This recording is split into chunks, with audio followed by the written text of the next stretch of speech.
Autocracy is a system of government जिसमें सारी power एक रूलर के पास होती है जिसे हम ऑटोक्रेट कहते हैं। Is India on the way to become an autocratic country?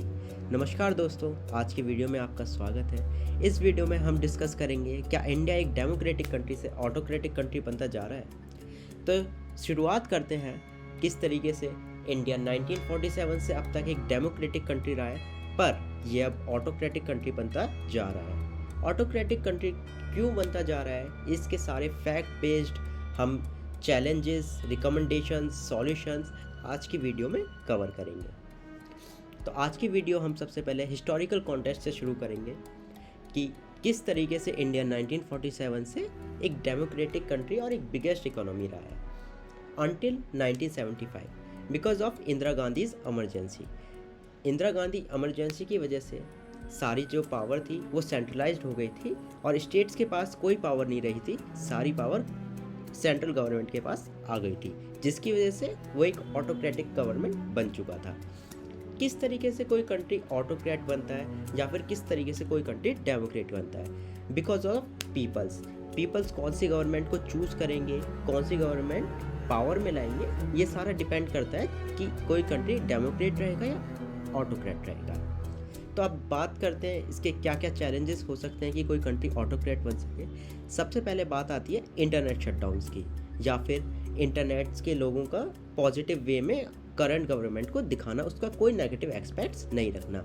और नेक्स्ट पॉइंट आ सकता है हमारा अरेस्ट ऑफ एक्टिविटीज, या फिर अरेस्ट ऑफ सीएम्स, या फिर अरेस्ट ऑफ अपोजिशन पार्टी, और arrest of journalist, and also the coverage of positive aspects in the government, current government. Like आज की डेट में मीडिया क्या कर रही है, मीडिया पॉजिटिव एस्पेक्ट्स दिखा रही है करंट गवर्नमेंट के, कोई भी नेगेटिव एस्पेक्ट्स नहीं दिखा रही है बिकॉज ऑफ अरेस्ट के डर से या फिर केसेस के डर से आज की मीडिया ये सब कर रही है।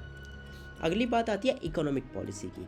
इकोनॉमिक पॉलिसी बोले तो कि कोई भी पावर स्टेट से छीन के सेंट्रलाइज कर देना।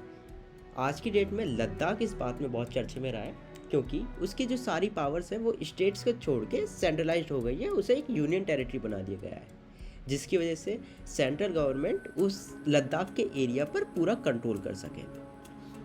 नेक्स्ट रीज़न आता है use of laws like seditions and internet shutdowns raises fears of autocratic tendencies. Like internets का शटडाउन कर देना या फिर पूरा इंटरनेट आज की करंट गवर्नमेंट को पॉजिटिव एस्पेक्ट से आगे बढ़ा रहा है, कोई उसके बारे में नेगेटिव एस्पेक्ट्स नहीं बढ़ा रहा है। इसका एक मेन एग्जांपल है व्हाट्सएप मीडिया, जिसकी वजह से फेक न्यूज़ भी बहुत अच्छी तरीके से ग्रो कर पा रही हैं। और क्या रीज़न्स हो सकते हैं? और रीज़न होंगे रूलिंग पार्टीज़ का डोमिनेंस करना, लाइक अपोजिशंस पार्टीज़ का नहीं होना, या फिर अपोजिशन पार्टीज़ के एमएलएज वगैरह को अपनी पार्टी में खरीद लेना। ये भी एक ऑटोक्रेटिक गवर्नमेंट की तरफ बढ़ती जा रहा है कोई भी कंट्री। ऐसा ही इंडिया के साथ हो रहा है। अगली बारी आती है इंटरनेशनल इम्प्लीकेशंस की।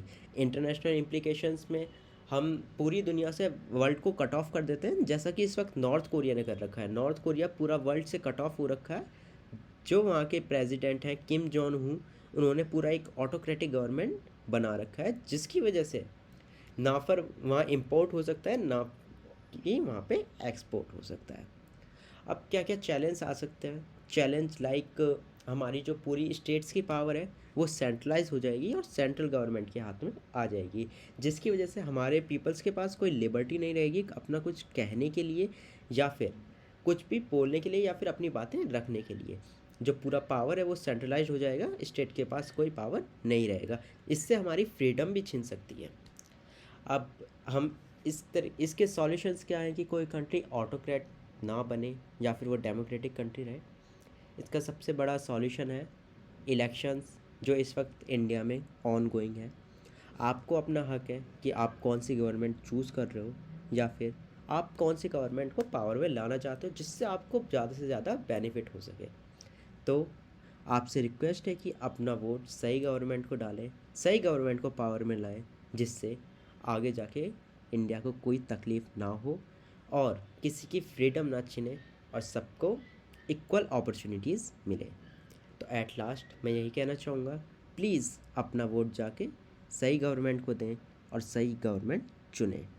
आपकी गवर्नमेंट, आपका अधिकार। धन्यवाद।